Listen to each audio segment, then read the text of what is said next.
Adorable étranger, tu es mon invité en Chine.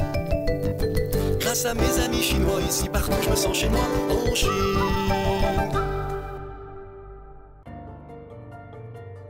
Je suis à Quanzhou, dans le sud-est de la Chine. Marco Polo l'avait lui-même baptisé le plus grand port d'Orient. Voici les vestiges d'une immense porte construite au XIIIe siècle et qui permettait aux marchandises et aux passagers de passer directement du port à la ville.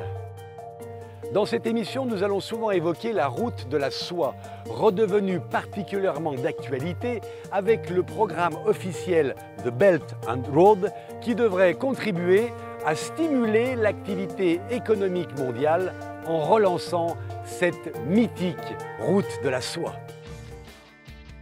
Je vais avoir la chance de visiter Quanzhou à vélo avec comme guide un super champion, Monsieur Liu en personne, voilà, Liu qui a fait la route de la soie à vélo en 2015. Venise, Quanzhou, sans interruption, 1 mois et demi. Haoban. Sur cette montagne près de Quanzhou avait lieu entre le Xe et le XIIe siècle un cérémonial mystique très important. Les notables de la région devaient monter ici pour prier afin que le vent intervienne pour permettre aux voiliers de partir sur la route maritime de la soie. Dès que ce cérémonial était effectué, ils inscrivaient leur nom en gravant bien sûr cela sur la roche. Cette tour ainsi que sa sœur ici même sont les deux plus vieilles tours en pierre de Chine. Elles ont une histoire formidable. Elles ont été construites au XIIIe siècle et au XVIIe siècle, un immense tremblement de terre a ravagé toute la région. Les deux tours sont restées debout et elles sont depuis le symbole de Quanzhou. Disons entre le Xe et le XIVe siècle. Les Arabes arrivent en nombre ici. Route maritime de la soie oblige. Alors pourquoi les Ding? Sans doute parce que ces descendants d'Aladin, d'Aladin sont donc des Ding. Cette hypothèse est sans doute la plus plausible. Ensuite, des Perses, puis des Juifs vont arriver ici. Et toutes ces communautés vont parfaitement se mélanger.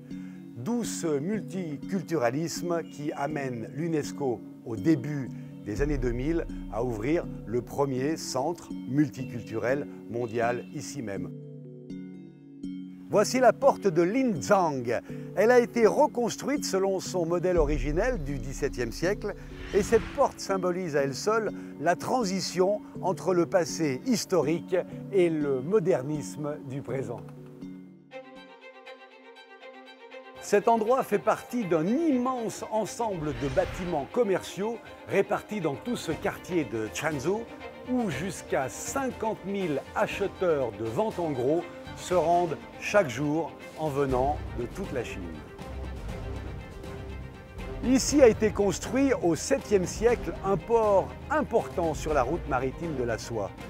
Dynastie après dynastie, siècle après siècle, il a été entretenu, très utilisé, jusqu'à connaître son apogée au début du XVe siècle avec la flotte de Zheng He, ce célèbre navigateur chinois qui fit accoster ses bateaux dans ce port devenu célèbre depuis.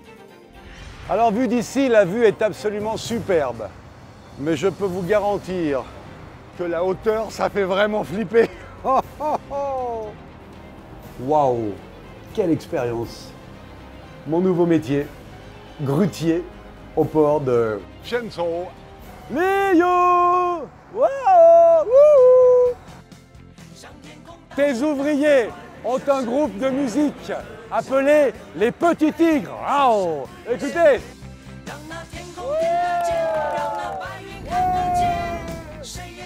Allez, salut mon ami et bonne chance. Merci, allez voir. La route t'attend. Au revoir.